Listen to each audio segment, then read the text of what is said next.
magkumpres ani nga pulong gikan sa 1 hangtod sa 7 ako ihatag ang panahon ni pastor sa mga 10 minutes.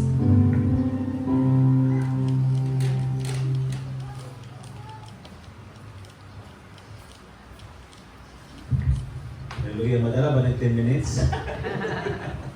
Amen, praise God. Pasalamatan na to ang ako, Diyos, mga igsoon mo ay hinungdan ining tanan nga nakakaroon dinhi. So, ang magsaulog sa 7 last words of Jesus Christ on the cross, way back 2,000 years ago, usap ini siya kakasaulugan din, nag-picture ka na to nga importante kaayo ni sa kinabuhi. Because dili nagsugod ang history sa atong kaluwasan. Na? Dili na fulfill ang God's plan of salvation. Diin ang matag usa-usa mga igsoon aduna nay access paingon sa langit.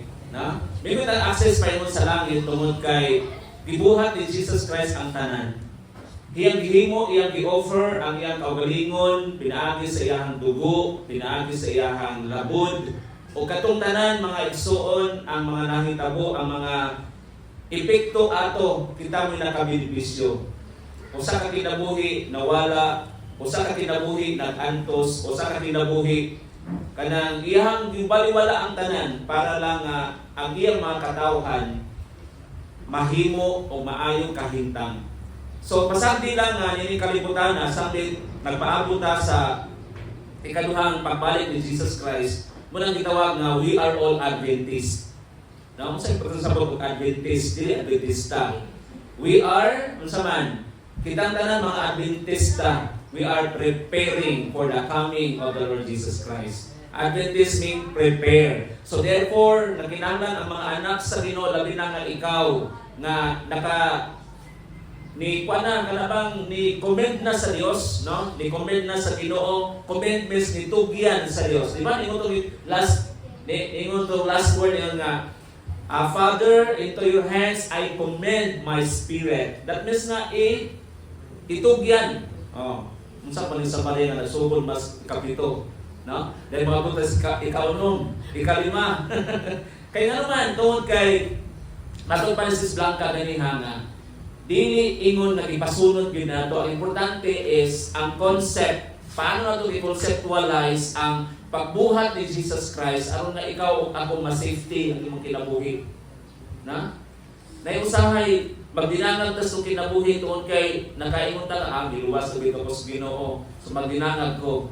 Pero si Jesus nag-ingon nga into your hands I commend my spirit. Akong itugyan ang ako ang kalag, akong espiritu diha kanimo. Kinsa may akong tugyanan sa tanan? Di ba? Ang Ginoo lang nga maoy nagbuhat, maoy nagplano ni tanan. God's plan of salvation para nimo una sa tanan nga gitawag sa Dios.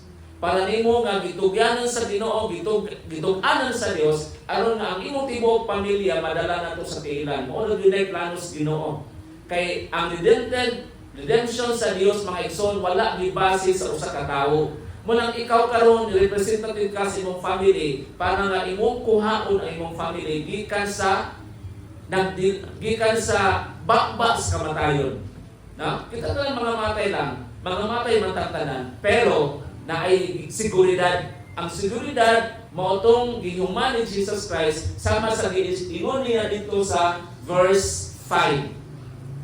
Ay sa verse 6 ningon siya nga it is finished, di ba? Gihuman na niya.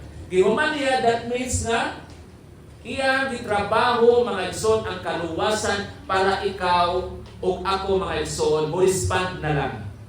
Mutubag na lang. Mutugyan na lang sa itong kinabuhi.